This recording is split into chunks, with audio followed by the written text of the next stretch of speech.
Welcome to Mission Trip Photography 101. Okay, let's jump right in. The first thing you need to do is to pick a team photographer.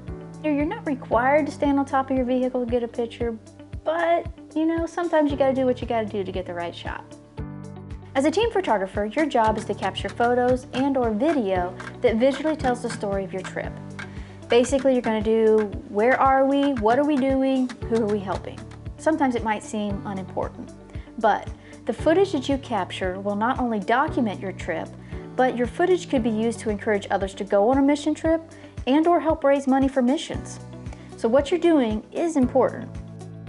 Now, you don't have to have a lot of expensive equipment to get good images. Here's a short video clip with a few basic instructions for shooting photos and/or videos with your smartphone. Nowadays, people use the camera on their phone more than they use any other camera. So I'm going to give you some helpful tips on how to take better pictures and better videos on your smartphone. Whether you're taking a picture or shooting video, you want to make sure to hold your phone in the landscape position. If you use the portrait position, you will be stuck with a photo or video with a funky aspect ratio that will make it smaller and harder to see. You should also use widescreen. Most phones use widescreen automatically. Lighting is the most important factor when it comes to how your image is going to look. So here are a few tips on lighting. If possible, natural light is the easiest way to light your pictures or videos.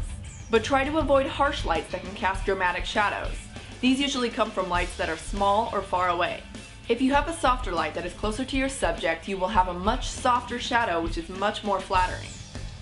With that said, the optimal lighting situation is in the shade or outside when it's overcast. Don't be afraid to experiment with different lighting situations to see what works best for you. Even though you are using the camera on your phone, you can still use the focus control to improve the image quality. All phones are different, but most phones will focus on a certain area with a simple touch of the screen. Focusing on different areas of your screen can really change how your image comes out.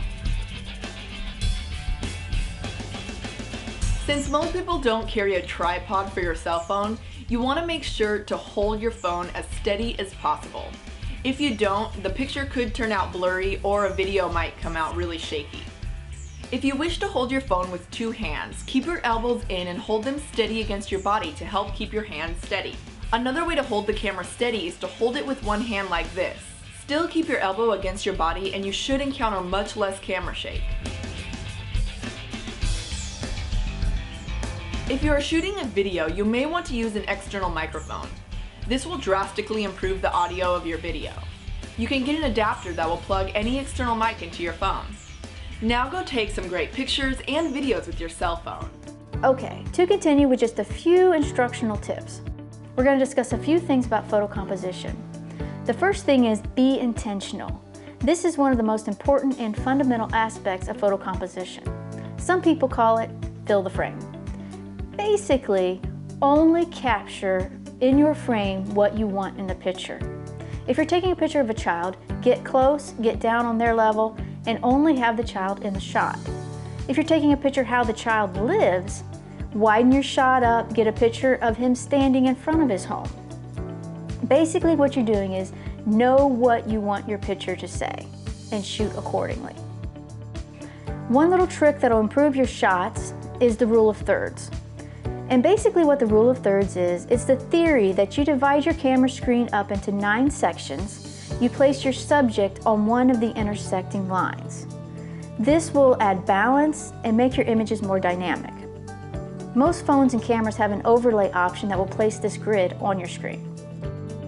When possible, grab video footage testimonies on the field of team members and the people. No. The Holy Spirit brought me over here for a reason. Are you okay?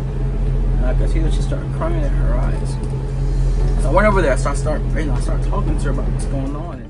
Lastly, as one of the people who works with your footage, please hold your video still for at least 15 seconds. And if you move slowly. And focus your pictures on people and the ministry that's taking place. And then don't forget to take your team pic and your mission t-shirts. And never do this. Always be respectful. Okay, thank you all and have a wonderful time on your mission trip or trips this year.